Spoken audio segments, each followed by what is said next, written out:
introduction for this briefing, I would highlight that this is the first lesson where you're really flying the aeroplane properly.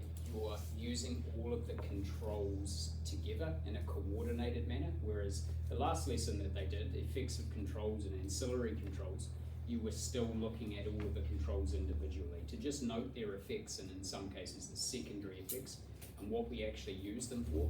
So it's important to say this is the first lesson towards actually flying the aeroplane operationally properly.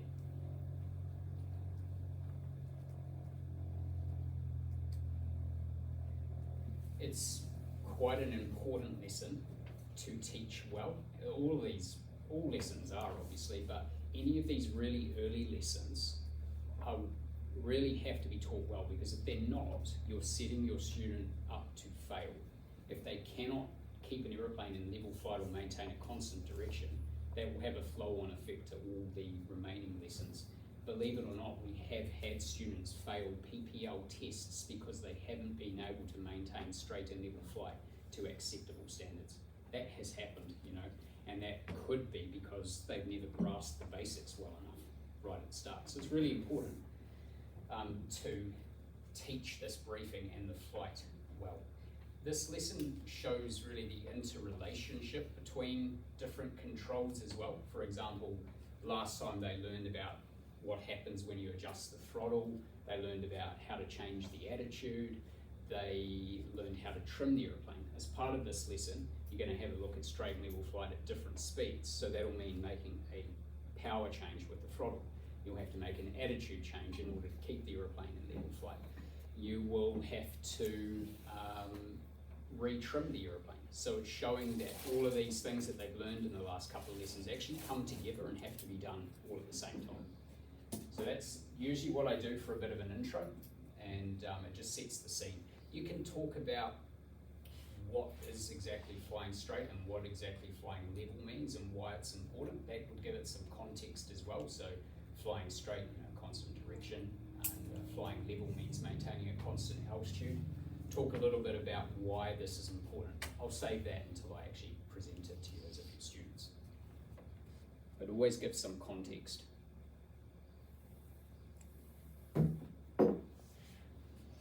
So that's what I do for an intro. Objectives, just expand a little bit where you need to. This is probably a new term. In the effects and controls, ancillary controls lesson, I don't think we used the term balance. We used yaw and prevent yaw. So now's the time, if you hadn't introduced them to the word balance, what it actually means, okay? Preventing yaw is essentially what it means. This objective here, regaining straight level flight, what we're really meaning is after disturbances. So as part of this lesson, you're going to upset the aeroplane, both in altitude and in direction, and you're going to show them how to regain the reference altitude and reference point, and then give them a go at that as well. And then the last one is to maintain straight level with varying airspeeds and power settings. Now, it makes it sound like this is just one exercise, this bit, but you should be teaching this in flight as two separate exercises. What I like to do first is show them the effect of changing the power setting on maintaining straight level flight. So if we increase the power, what's going to happen? The airspeed increases, we've got to lower the nose and retrim to keep it in level flight. And then you do the same for the low power setting, but then you can also go a step further and say, now what if there is a specific airspeed that we actually want to maintain straight level flight at? So maybe, let's say we want to maintain straight level flight at 125 knots. We want to get to Kapiti Island as quick as possible. So how do we do that? You run through that process. So there should be two parts to this when you teach it in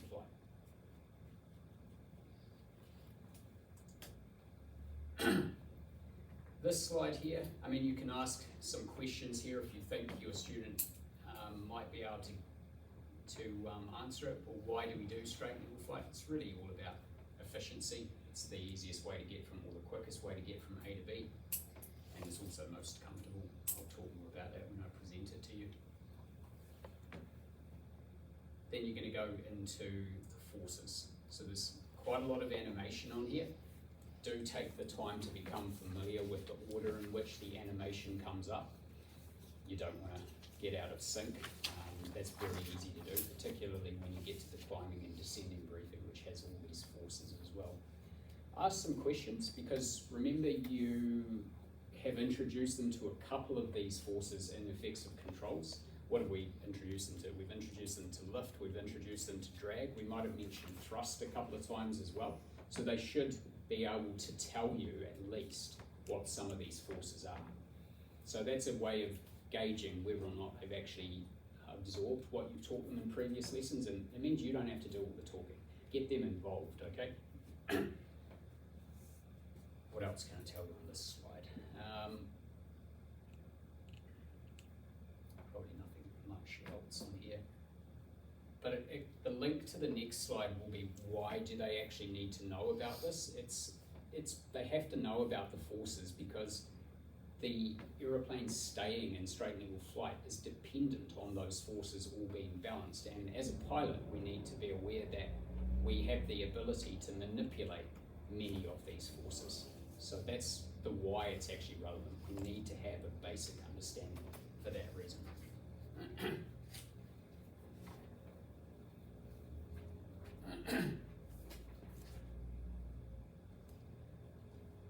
On this slide, when you talk about the couples that are formed, you could make a link back to ancillary controls by saying, hey, remember when we increased power and decreased power and extended flap and raised flap, the nose pitched up and down, and that was because of the relationship of all of these forces. So you can make a link back to that lesson here. It's always good to build on things that you've discussed previously so that they can see the relevance of it all. So then this just sort of summarizes what you've talked about with regard to the forces, and really relate this back to the objectives. So highlight here, well, what were our objectives? Constant altitude, constant direction, and constant speed. So this is how we achieve all of that. That's what you talk about here.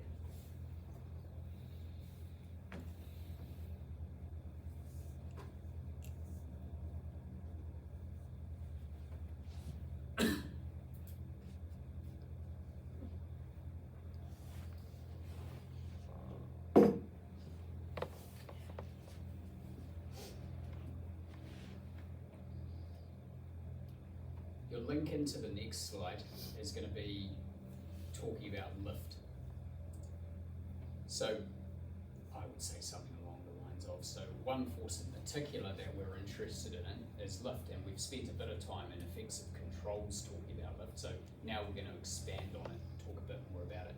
I asked them here, do you remember the ways in which we could manipulate lift? So see if they can remember the airspeed, the camber, and the angle of attack from effects of controls.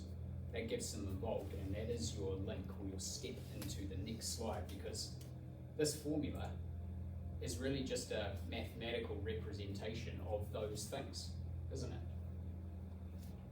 And then you briefly explain all of these things, and practically what you arrive at is on your next slide. Get rid of that complicated thing, and here is the simple, practical version of the lift formula. And then it's just a case of explaining exactly what that means. So those are your links there between those slides. I think it's quite important to have links between slides, because otherwise it's like you're just going from point to point, whereas you want there to be stories, you need there to be links so that it's interesting and relevant, practical, and a bit easier to follow.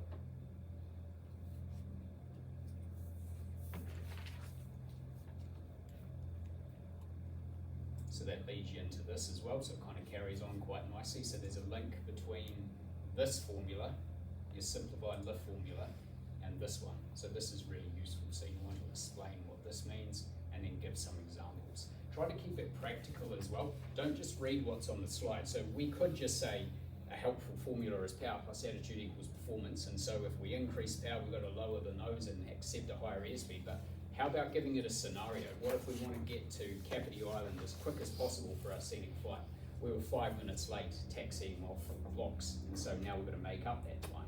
So rather than cruise to Kapiti at 120 knots, maybe we'll target 125 knots. Give some sort of example, because that is real world flying. That is what you would actually want to start thinking about if that was a real scenario.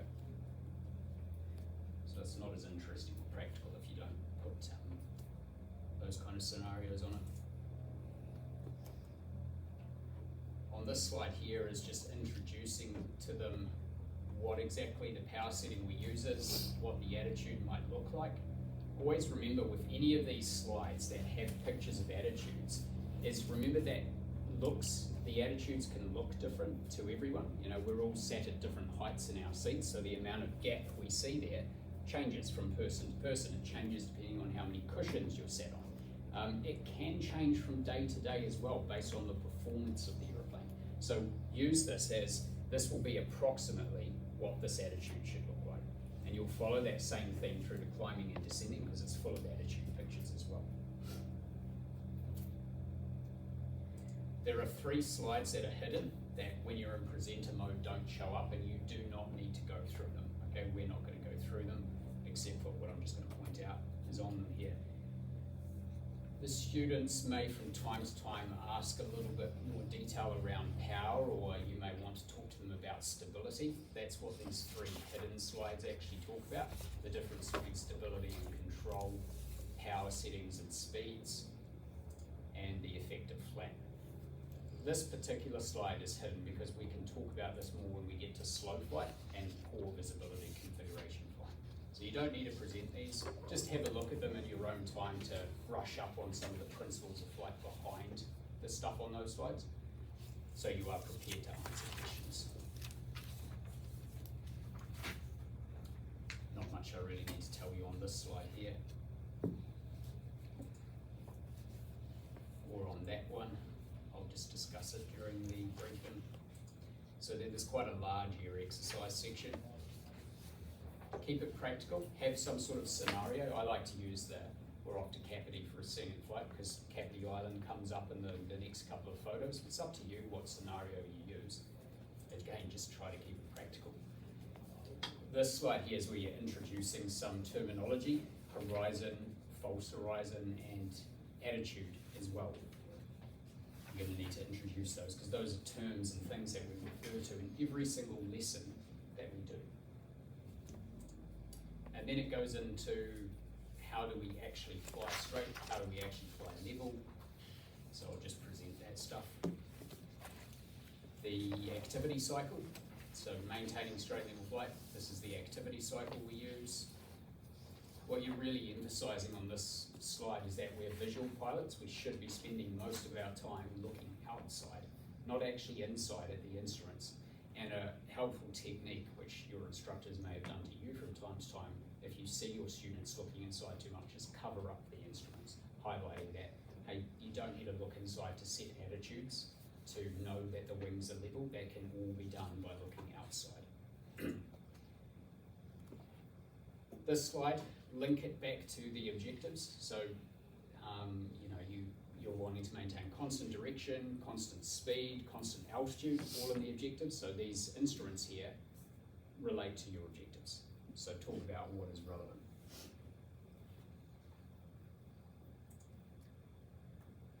Then there's about 2 or 3 slides where it introduces issues. So something has gone wrong, and use this as an opportunity to ask your student, what do you think has happened here? And there'll be a low nose attitude, there'll be a high nose attitude, there'll be wings aren't level. So just lots of questions here, don't just give them the answers. So what has gone wrong? Why might that have gone wrong? What are we going to do to fix it?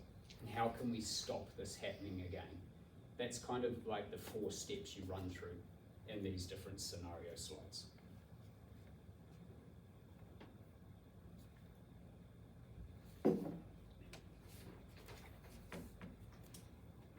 So there's that one, which has a low nose attitude. There's this one, it's fairly obvious what's happening there. And then there's this one, high nose attitude. And remember, all of these things will happen to your students multiple times during their training. So it's a really good part of this briefing, it's really practical. Then we get into the varying airspeeds and power settings. There's nothing I think I need to tell you about this other than to try to keep it practical again to give some sort of scenario.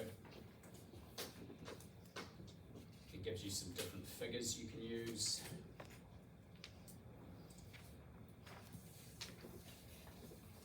And that is all. So 27 slides, probably 40, 45 minutes or so.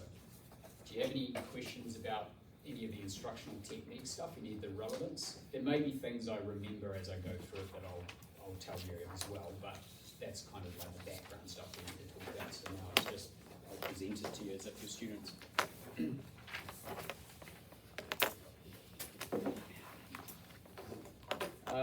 If you're presenting to a class, be prepared that if you ask a question to the class, no one may answer, or you'll only get the same 2 or 3 people answering everything.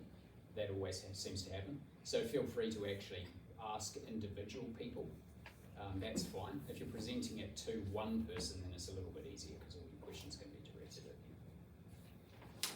Sometimes we feel a bit like idiots when we just ask the question to the whole class and we sit there for the next 30 seconds in silence as everyone avoids eye contact with you because they don't want to answer. So it's helpful to actually call the people out, and it's okay if they don't know, but they've got to get used to this because as pilots we're always going to be questioned, we always should question, and we will always be corrected if we are wrong. So there's nothing wrong with starting this process early.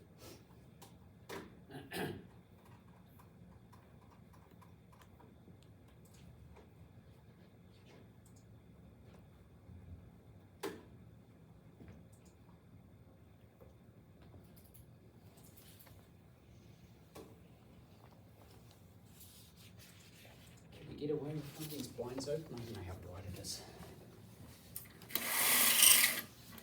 Can you see that alright, or is it that we need to close it? I'll leave it up to you guys. I'll just close it. If you want to open it, you can. Right, I'll top up the drink and then we'll make a start. We could meet in the middle and lower the angle of attack. Where's We're in a stall angle of attack right now, it's not very safe. I was gonna say, where's the relevant vehicle? Do we just want to get like, I don't know, Corvo's config cruise out there? So, Well, at least yeah. Lower the nose or Lower raise the nose, it? lower the nose. Lower the nose. Like, descending. We haven't done that yet. We haven't done that mass briefing. I think just straight and level. Straight and level. Still quite bright. So nose up. Nose up. Yeah, nose up, tab more. Oh, Tiny stool. bit Yeah, that's good, that's good, that's good. down. That'll do. Oh, That's fine. it's gotta be perfect. no, it's going It to be has to right be on. exactly We can't be 14 over degrees. the stalling angle of attack. Now, there we go.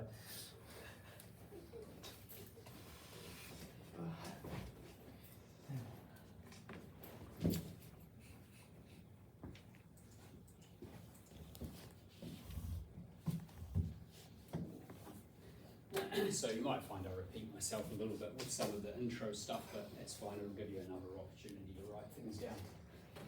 So today we are looking at straight and level flight. It is the first lesson where we are looking at using all of the controls in a coordinated manner, that is all together. So no longer one at a time. It builds on what you learned in the effects of controls and the ancillary controls lesson. This briefing will take us about 40 minutes to complete. It's an important lesson because it shows you the relationship between how the controls act with one another. For example, today we will be learning about what happens when we increase the power, what we have to do to keep the aeroplane in straight and level flight, and then whether or not we have to use any of the ancillary controls to help us keep the aeroplane in level flight.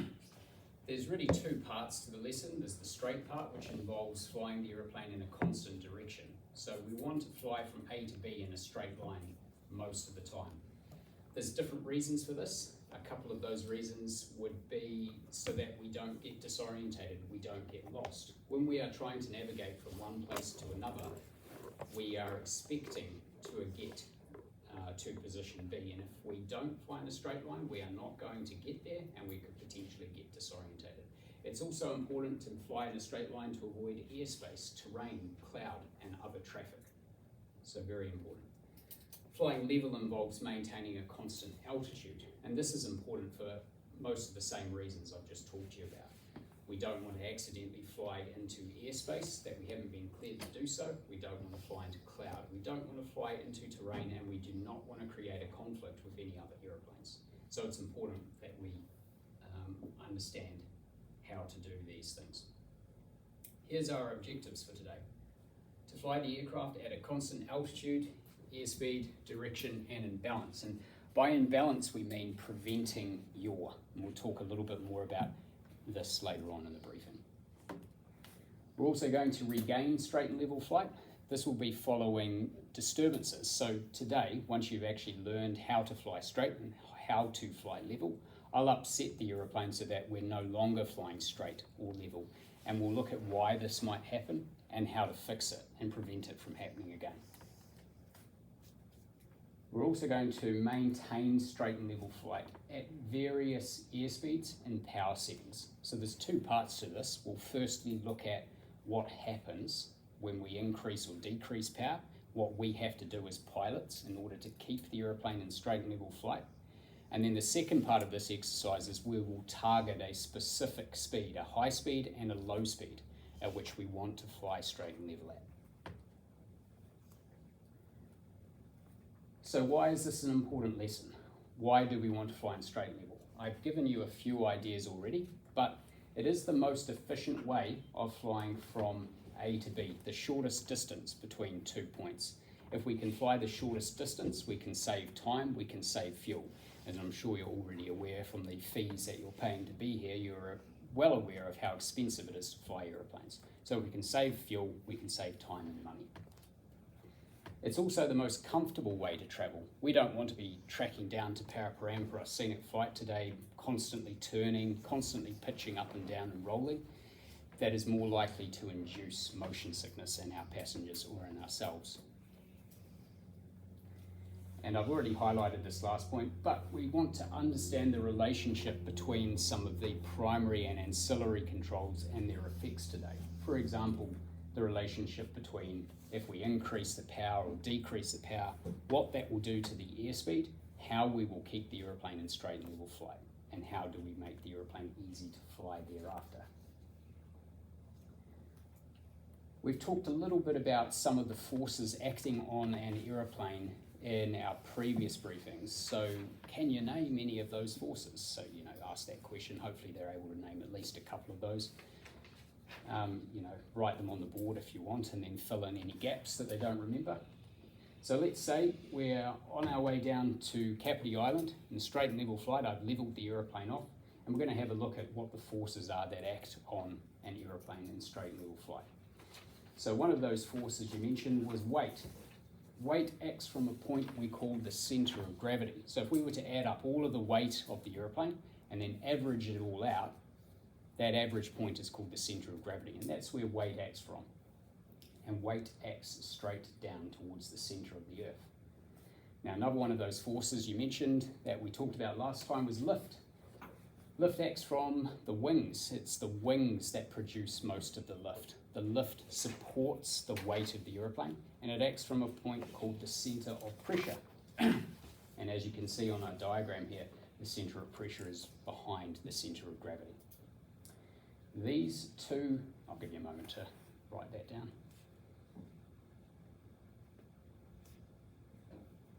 Notice some similarities with the straight and level package. It's essentially just the same thing, so there's really not much new here.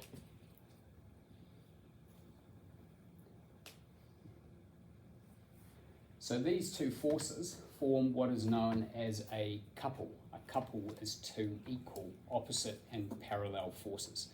Note as well how they're not acting from the same point. There's a small distance between where those forces are acting from, and we call that an arm.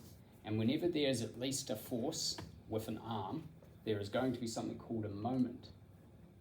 So under the influence of these two forces alone, there is going to be a nose down pitching moment. That means the aeroplane's nose is going to want to pitch down. Now, another one of those forces that you mentioned is drag.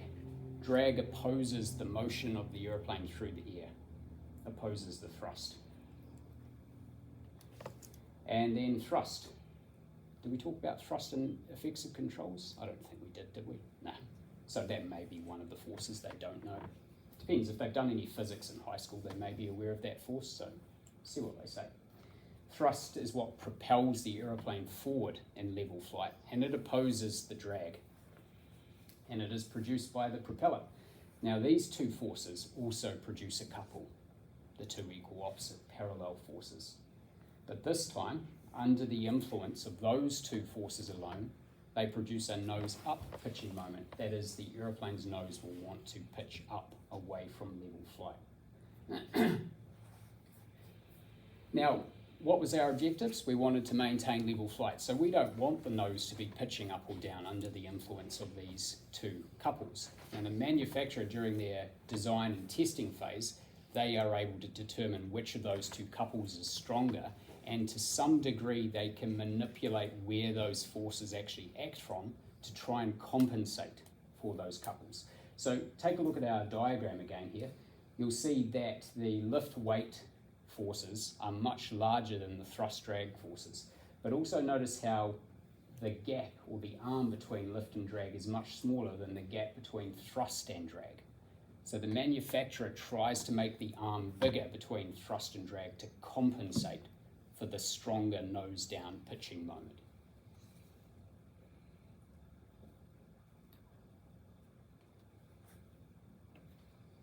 Any residual pitching moments that the aeroplane still has, it falls to the tailplane to solve. So the manufacturer determines which of the couples is stronger, which of the moments is stronger, and then they're able to set the tailplane at a small angle to produce a force to keep the aeroplane in level flight. So in our diagram here, the lift weight moment is stronger, so the nose is going to want to pitch down. So hey, would you want the tailplane to produce an upwards force or a downwards force? Ask them that. They often get it around the wrong way, so ask that question. There's nothing wrong with that, and just talk to them about it if they get it wrong.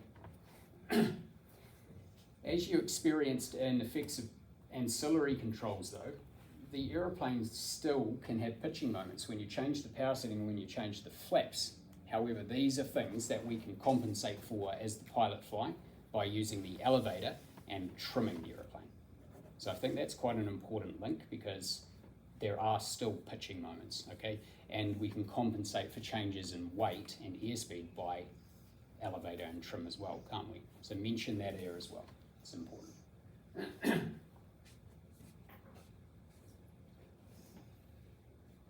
Sorry, can you repeat that last thing you just mentioned? What did I say? I can't even remember. Yeah, so relating it back to effects of ancillary controls, we saw that there were still pitching moments when we changed the power setting and when we changed the flap setting. But these are things that, as the pilot flying, we can compensate for by using the elevator to stop the nose pitching up or down, and by trimming. So we can compensate for changes in weight and changes in airspeed by using the elevator and trimming as well. Make sense?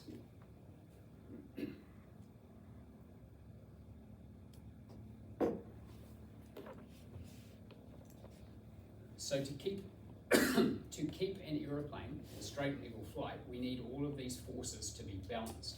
In other words, the aeroplane has to be in equilibrium. Why do we need to know about this? Straight level flight is dependent on the relationship of these forces, and to some degree, most of these forces can be manipulated by the pilot. That is why it is important for us to know about it. So coming back to our objectives, we wanted to fly at a constant altitude, constant direction, and constant airspeed. So let's actually have a look at how these forces allow us to achieve that, or which forces allow us to achieve that. Constant altitude, that is dependent on lift being equal to weight. If they're not, the aeroplane will climb or descend. Constant airspeed, that's dependent on the thrust being equal to the drag. And constant direction, and this is where you could ask a question about this. You could even ask a question about altitude if you want. You could phrase it something like, do you remember how we controlled the attitude from the previous lesson? And when you get to constant direction, ask them, how do we do that? Because hopefully you introduce them to that in effects of controls, and they should say, with aileron and with rudder. I'd accept that. So we want to keep the wings level so that we're not turning, and we need to prevent yaw with rudder. So there should be an opportunity for plenty of questions here.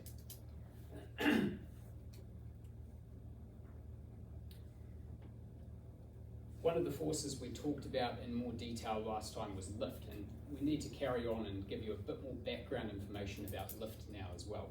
So do you remember from effects of controls and ancillary controls, what were the 3 ways that we as pilots could manipulate lift? And hopefully they'll say a couple of those, they might miss one of them, but remember it's camber, angle of attack, and airspeed. So there's your link to the next slide. Now there's actually a formula here. It's a mathematical representation of those things you've just mentioned, a way of gathering up all of the different ways that we can manipulate lift. So let's break that down and actually make sense of what it all means. So the coefficient of lift, that is a multiplier that expresses the lifting capability of an aerofoil, such as the wings, at different angles of attack. So it's really angle of attack, and it also accounts for the camber. The half is just a constant. The funny looking P symbol is actually called rho, and that is the air density. The V is the velocity, and the S is the wing area, the surface area of the wings. Now it's not a terribly practical thing, this, because some of these things we can't actually change or manipulate as a pilot. So let's now break it down further to make it more practical. What can we control? Well, we looked in the last lesson at the fact that we can control angle of attack and camber, so we can control that one there. The air density for a given altitude we cannot control, so we can skip over that. Velocity, that represents our airspeed. We absolutely have control of the airspeed. And in our DA40 we cannot manipulate the surface area or the wing area, so we can disregard that one as well. So that allows us to whittle this formula down to something quite practical and simple, which is the lift is dependent on the angle of attack times the airspeed.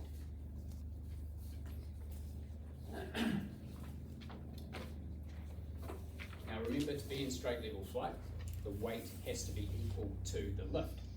So we need constant lift.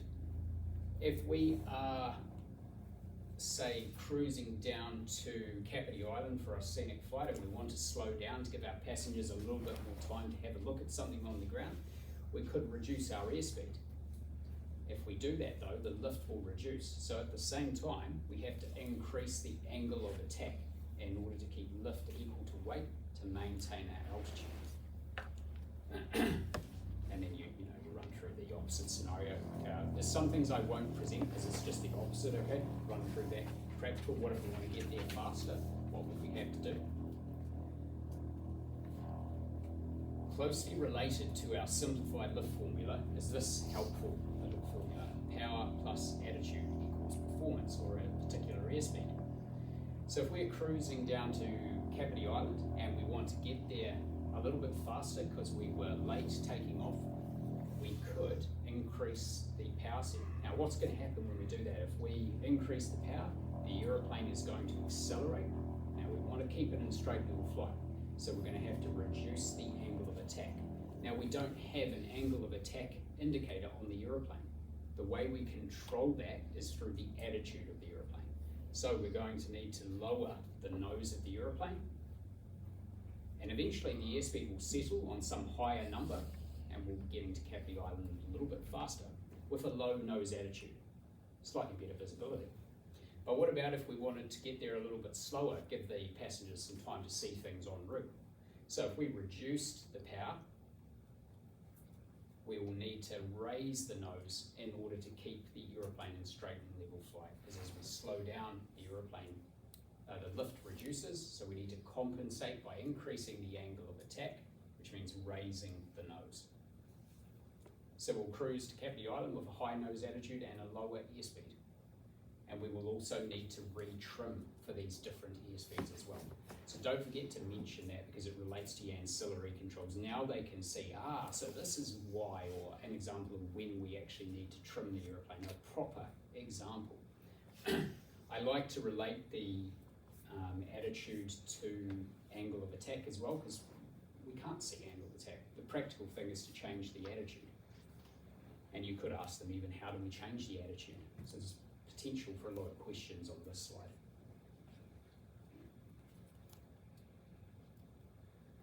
So let's have a look at the particular settings we use for straight and level flight.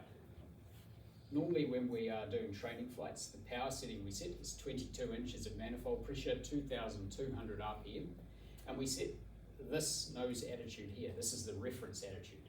Now this will look different from day to day and from person to person. It shouldn't vary significantly though, so you'll become very familiar with this attitude in today's flight, and I want you to memorize it, because every time we go flying will involve straight and level flight. And the performance, well, we can have a look at that on our airspeed indicator. It's a bit hard to see, but I think it's about 120 knots. So that combination of power and that attitude gives us a performance of 120 knots. And that's normal for straight and level flight in a DA40.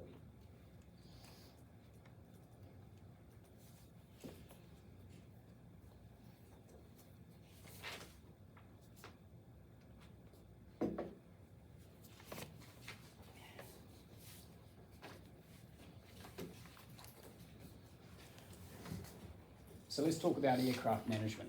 From this flight onwards, I'm going to start introducing some new principles, but also beginning to hand responsibility of some of these considerations over to you as you're getting a little bit more practiced. So we've already talked about the power settings that we use. These are our typical training power settings. So for straight and level flight, we will have a look at setting these today. The mixture control for today's flight we'll just leave in the full rich position. We won't look at adjusting that, but in later flights I will show you how to lean the mixture and richen the mixture, and we'll discuss why we actually would do that. It's a good thing for you guys to think about is actually, when would you introduce that? Because if you look at the CAA Flight Instructor Guide, it actually has you talking about it in effects of ancillary controls. Isn't that a bit early to be talking about leaning an engine potentially when all this other stuff you've just done is brand new? I certainly think it is a bit early, and it's probably more relevant to straight and level flight though, because for cross-country flights we're in straight and level for longer, and we definitely lean the mixture there, right? So it comes down to, what does your organisation want you to teach? We tend to introduce it in flight pretty early on, but it's not discussed in any of the briefings. It's more of a pre-flight briefing thing.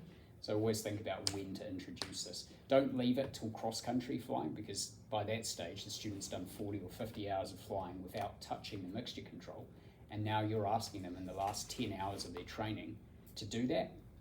The habit needs to have been set a lot earlier in their training.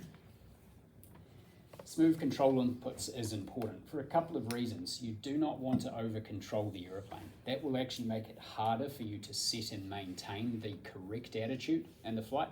And if you're constantly pitching the nose up and down, or rolling the wings, or trying to correct the wings level, you'll find that could induce motion sickness in your passengers or in you. So, as I demonstrated to you in the effects of controls lesson, generally only a few fingers is what you need on the stick in order to control it. You don't need to be gripping the stick with any major force. As we previously discussed, it's important that the engine temperatures and pressures stay in the green range, and I'm going to transfer this responsibility over to you more and more from now on. So you make sure you're monitoring those periodically, and let me know if you see anything that doesn't look normal or is not in the green range. And today's really the first flight where we're going to discuss more of the fuel management considerations, and I'll start getting you to handle the fuel system. So we'll need to calculate when we do this flight how much fuel is required. You're going to learn about how to set the fuel scheduler as part of the pre-takeoff checks, and also how to do tank changes. So I'm introducing to you how to use the fuel system of the aeroplane today.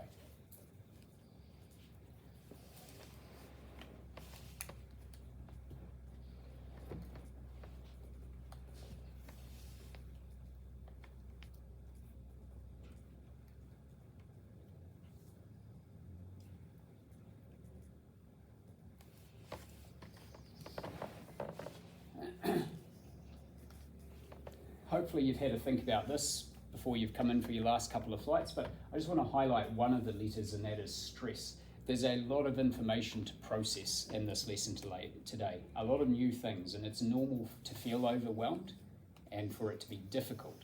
We're not looking for perfection today, tomorrow, or even on the next couple of flights. So this is an ongoing process that you will get plenty of practice at straight and level flight over the course of your training. So by the time you're ready to sit a flight test, you'll be able to do this very accurately. Looking out, we've discussed this previously, but again today I'm going to start handing over the responsibility of this to you more and more. So it's really important, both on the ground and in the air, that we are looking out and listening out as well for any conflicts or hazards that there may be. And that includes traffic, terrain, cloud, considering are we in our training area, and hand in hand with that as well, as we need to become familiar with where all the different training areas are and to stay within the boundaries so that we don't create a conflict with any other traffic operating in neighbouring training areas or airspace, controlled airspace as well. So when we do this pre-flight briefing, I'll sit you down and we'll talk about the different training areas. It's not something you need to go through here in this mass brief, it's a pre-flight briefing. Ask questions about this bit, so give a scenario. You know, what if you are flying the aeroplane and you want to hand the controls back to me? Talk me through how you would do that. So don't tell them, get them to tell you, because they've been doing this for a couple of lessons now, okay? Don't forget to make sure they say, as you reach for the controls, or once your hands are on the controls, then I will take my hands off. Okay, that's important. Remember, we don't just release everything when we say you have control. So that brings us to the air exercise. So we'll use our scenario that we're wanting to go out to Kapiti Island again. It's time to introduce a few, or really recap on a few terms that you'll hear us mention just about every single time we go flying. And one of these is horizon. So the horizon is where the sea meets the sky. Now when we're on our way to Kapiti Island like this, there's quite a good view of the horizon there, at least out towards the island itself. Now, if we look inland though, towards the ranges, the horizon becomes obscured by the terrain. So it's important that we develop the ability to project the horizon through the terrain. And this is important because being visual pilots, we set the nose attitude in relation to the horizon. Now, we need to know where the horizon is in order to set an accurate nose attitude. This is not easy, and you will get plenty of practice at it during your training. What I would suggest to you, instructional techniques wise, is when you're doing this actual flight, try to make it easy for your students initially. Set it up so that there actually is a visible horizon there for them, at least initially. And once they've got the handle of that, the basics, then make it more challenging. Have them face the ranges where there isn't a real horizon. Teach them actually projecting that through, but make it easy initially. And you'll hear me say that with many of the following lessons that come up as well. So coming back to our objectives, we want to fly in a straight line for a constant direction, and we want to fly constant altitude, so level, and a constant speed. So now it's time to start discussing how do we actually achieve each of those things. So flying straight. First things we've got to think about is what direction do we want to fly? We'll pick a reference point. In this case, well, look, there's Kapiti Island. There's a pretty prominent reference point. We want the aeroplane to fly in a straight line towards that. And we'll also bug the reference heading on the horizontal situation indicator, one of the instruments, which I'll show you a little bit later on in this briefing. And that's just for additional situational awareness. Just a side point there. Always emphasize the visual reference point first. Like, pay particular attention to that. You do not want to pay particular attention to the heading bug, because what's that going to do? That's going to teach them to look inside primarily. It's not what you want to do. If I see students doing that, I always cover the instruments. Okay, so should be outside primarily. Why do we teach the heading bug then? Because when there are times where there's very low visual reference, such as in a climb, there's not a lot of reference points out there sometimes, so a heading can be useful. Instrument flying, a heading is useful. Low flying, a heading is useful. so we don't ignore it. You just got to emphasise visual. So we picked our reference points, our bugged our reference altitude and reference heading, and we've also got to make sure that the direction in which we're choosing to fly, there's no conflicts in that direction. Is there any cloud or airspace that we need to consider? Is there any terrain in the way? Is there any traffic that might create a conflict? That's important, okay, because that's the real world flying. You can go out there and you can teach them how to fly the aeroplane straight, but you've also got to start developing their application of decision making. We cannot always just track in a straight line. And when you're actually teaching this lesson, it's a pain in the backside if you're stuck in one of the training areas, because you've got to go back and forward, back and forward, back and forward, changing from horizon to no horizon, horizon to no horizon. And DA40s travel quite fast, so you get there before you really would want to. So that's one of the challenges of our training around training aircraft. So now how do we actually keep the aeroplane flying straight? There's two parts to this. You could ask a question here. Remember back to effective controls. What did I tell you that the way we did that was? Hopefully you've made that link back then. But we've got to keep the wings level, and we need to keep the aeroplane in balance. Now, in terms of judging if the wings are level, there are different ways that you can do this. I'll show you a couple of them. Some people like to look at the very top of the cowling out here where it's flat, and the cowling's the instrument cover, that's what we're referring to, and it should be level with the horizon, a straight line with it. It's a bit hard for you to see, but can you also see the white line there? I don't know if you can see that or not, but that, if you are wings level, should also be parallel with the horizon. So that is something you can use in a DA40 to assess that the wings are level, because the wings aren't actually level, are they? Because they're inclined upwards. So you can't look out to the wings and assess that. You've got to use something out in front of you to decide that the wings are level. So we need to keep the wings level. How do we do that? Oh yeah, that's right, good, you remembered aileron. And we need to keep the aeroplane in balance. Now, what did I mean by balance? What did I say at the start of the briefing? Oh, yeah, prevent yaw. How do we do that? Oh, the rudder, so ask those questions, okay? It's building on previous knowledge. You don't need to do all the talking. So I'll give you a moment to write any of that stuff down.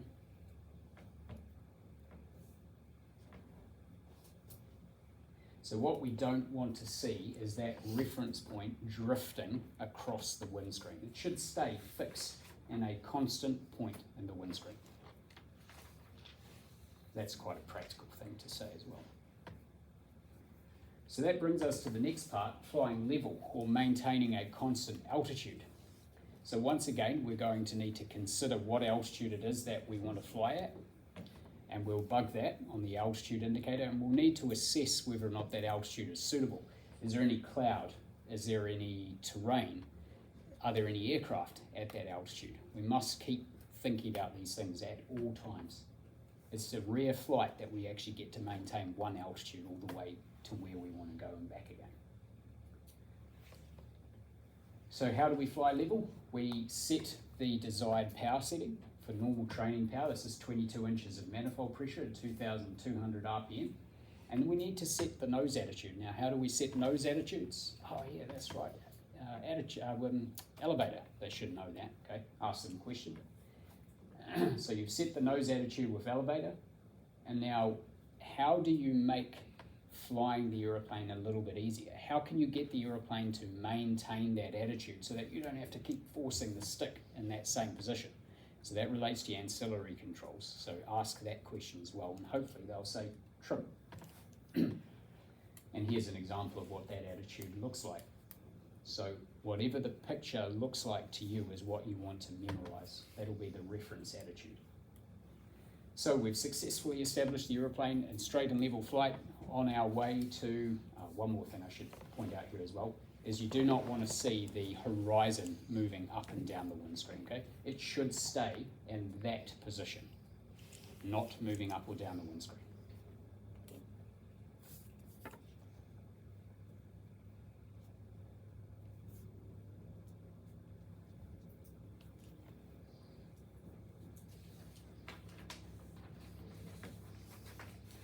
So we've successfully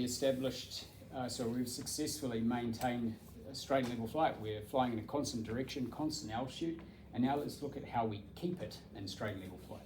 We've got an activity cycle for that. We look out. It's important not to just look out straight ahead of the aeroplane, but all around us for any hazards, things like traffic, terrain, cloud. Think about airspace. Is the direction and the altitude in which we're flying still appropriate? If not, we might have to change one of those things. We ensure that the correct attitude for the power setting is set and being maintained with elevator and trim.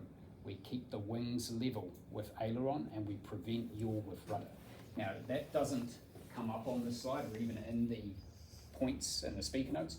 You must expand on that, okay, because that is actually how you keep an aeroplane in straight level flight.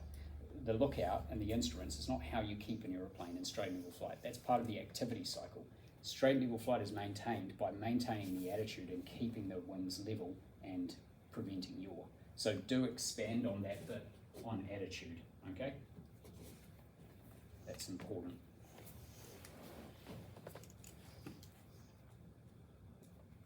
And then the third part of our activity cycle is to check the relevant instruments. As I've mentioned a few times, we're visual pilots, so most of our time should be spent looking outside of the aeroplane, and then we briefly look inside to confirm the performance of the aeroplane. So 80% outside, 20% inside is a general rule of thumb. So this activity cycle should be ongoing. We don't just get to the end, to the instruments, assess that, yep, all looks good, and then stop. We go straight back to lookout, attitude, instruments, all the time. So we can constantly assess for hazards, and we can constantly assess that we are staying in straight level flight and making corrections if we need to.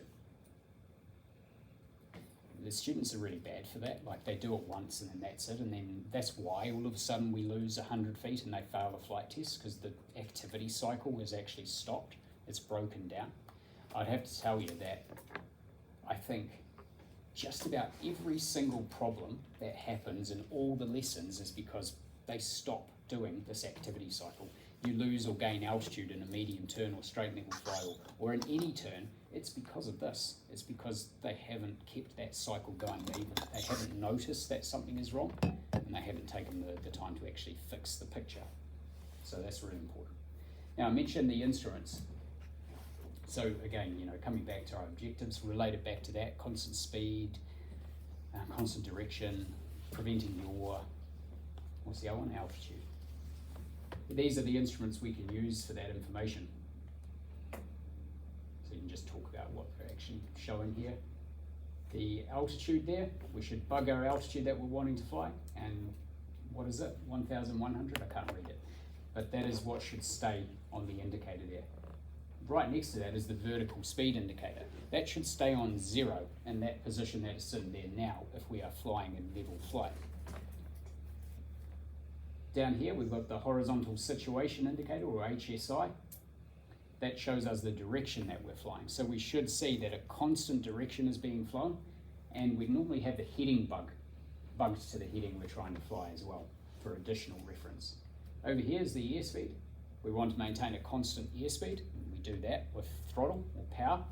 Now you will find it's quite normal for the airspeed to fluctuate around a little bit in, for example, light turbulence. We don't chase the airspeed. It's acceptable to allow that to fluctuate a little bit, but it should trend the airspeed that you were expecting. And then we also have the slip skid bar here, which tells us whether or not the aeroplane is in balance or preventing yaw. Now here is where you need to expand on that a little bit and actually make sure they can see that, because if it's a big classroom, they're not going to be able to. I don't know if you guys can see it down the back there, but tell them, the position where it's balanced is that little bar is completely centered underneath the lower triangle there. But then also draw some things up on the board and show them what being out of balance looks like and what it actually means and what you have to do about it.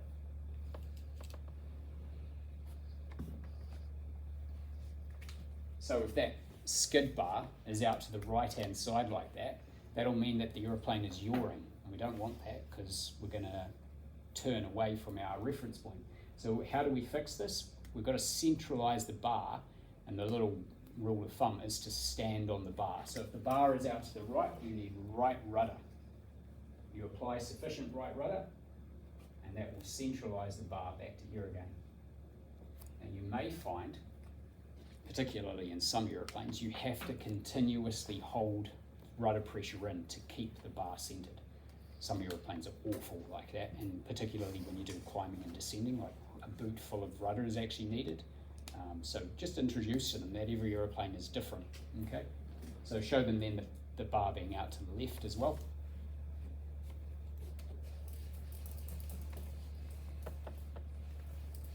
You could expand on that or even just cover that in the pre-flight briefing if you wanted to. So now that you've learned how to keep an aeroplane in straight level flight, the activity cycle, let's have a look at a few scenarios of things that have gone wrong. And we'll talk about what's gone wrong, why it might have gone wrong, and how do we fix it, how do we prevent it from happening again. So have a look at this picture here. You tell me what you think's happened. So hopefully they're able to say, oh, it's a pretty low nose attitude, isn't it? We can see a lot more ground now than we normally. So you may have to lead them through this process a little bit, okay? The next click brings this up, showing you, yeah, that's a low nose attitude. So what's the problem with this? What do you think will be happening? Questions, okay? Ask them, oh, well, low nose attitude, probably be descending. Well, that's not meeting our objective. We're no longer in level flight. So how do we fix this? That'll bring up your next couple of clicks. We make sure that the power settings are correct, 22 inches of manifold pressure, 2,200 RPM.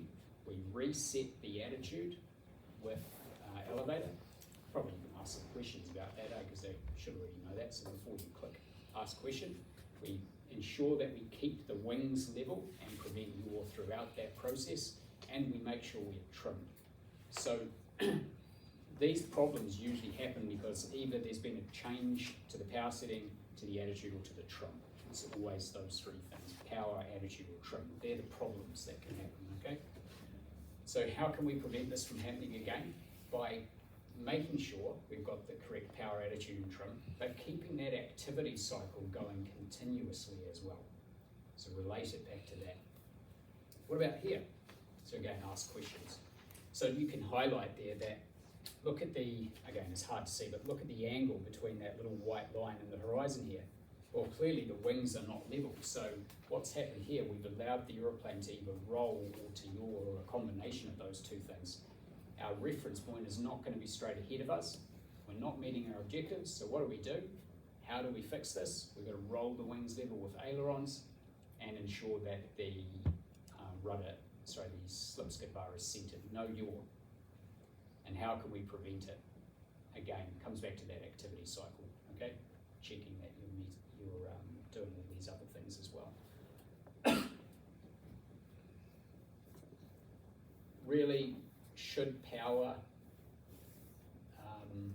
and trim be a factor in this? No, the problem is wings aren't level, right? So it's aileron and rudder is the big issue here. So emphasise that. What about here? Hopefully they're able to assess that that's actually quite a high nose attitude. So what might be happening? Oh, well, we'll be climbing, not meeting our objectives. Now, why might this have happened? High nose attitude, maybe too much power, not trimmed accurately, but what's more likely here?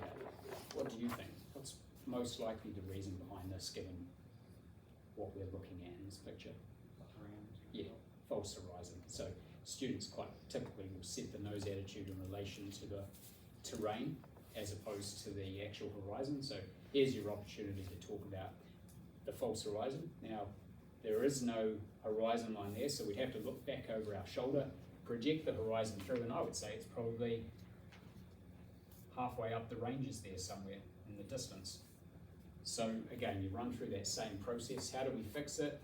Check power setting, check attitude, correct it, make sure you're trimmed, and project the horizon.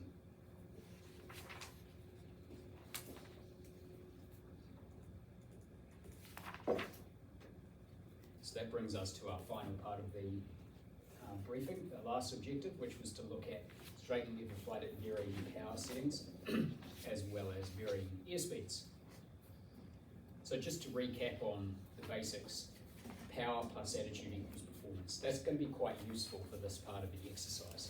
So for normal straight level flight, we set the training power of 22 inches, 2,200 RPM, the normal level attitude, which you can see here, and that gives us performance usually of about 120 knots in a DA40. So it's just recapping on that. This first slide is going to be straight level flight at lower power settings, just so you know. So when you're actually presenting this, just remember that, or look to the next slide and just have a look here, because you don't want to start describing the high power settings first. So it appears that we're no longer going direct to Kapiti Island, maybe we're going out to the coast to avoid some traffic. So, we want to slow down to give our passengers a bit more time to have a look at something on the ground. So to slow down, we're going to reduce the power setting, and we'll need to raise the nose attitude. And then once the airspeed has settled, we will need to retrim. And the airspeed will settle on some lower figure. So what could those numbers be? We might have reduced the power setting to 18 inches, still at 2,200 RPM. Look at that nose attitude there now. Notice how the horizon has moved down the windscreen. This is a higher nose attitude. Oops, and then there's your airspeed. It looks like it's settled on 90 knots. So you do that same process for the next slide, okay? Different scenario. Now we want to get to Kapiti again as quick as possible, so we think power plus attitude equals performance. So we've got to increase the power. We can select any power setting that we want, and as the airplane speed increases, we will have to lower the nose attitude to maintain level flight. Eventually the airspeed will settle on some higher airspeed and we can trim. So these numbers might look like full power. We could use full power if we wanted to. Look at that nose attitude, that's much lower. Note how the horizon has moved up the windscreen now. And the airspeed looks as though about 130 odd knots at full power.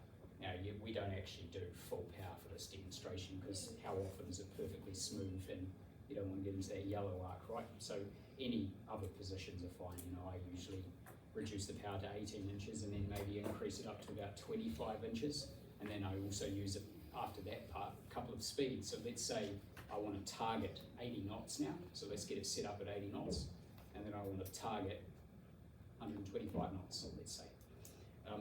It's really important to do that part of the exercise because that sets them up for slow flight in a couple of lessons' time. If they can already understand this power plus attitude equals performance, power attitude trim process, they know how to slow the aeroplane down and stay in level flight. They already know how to do slow flight.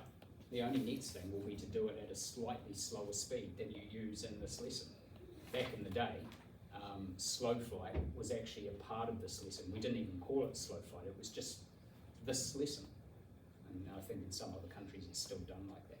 It also sets them up quite nicely if you've taught this well for poor visibility configuration flight, because it's the same process, power, attitude equals performance. So that's really important. And that's the end of the briefing. So that was 45 minutes with a couple of little side points about instructional techniques. So maybe it's 40 minutes, just you guys presenting it. I think that's probably an appropriate time frame. Any questions on anything from you guys?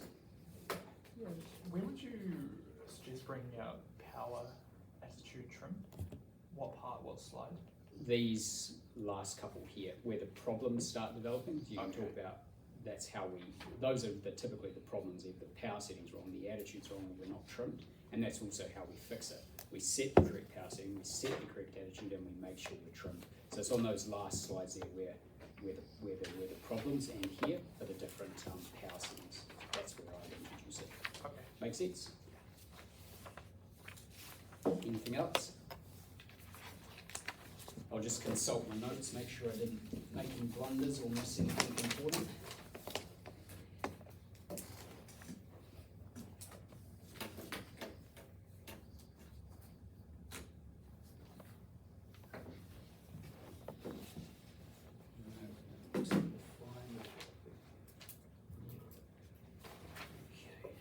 No, I appear to have got it all in there.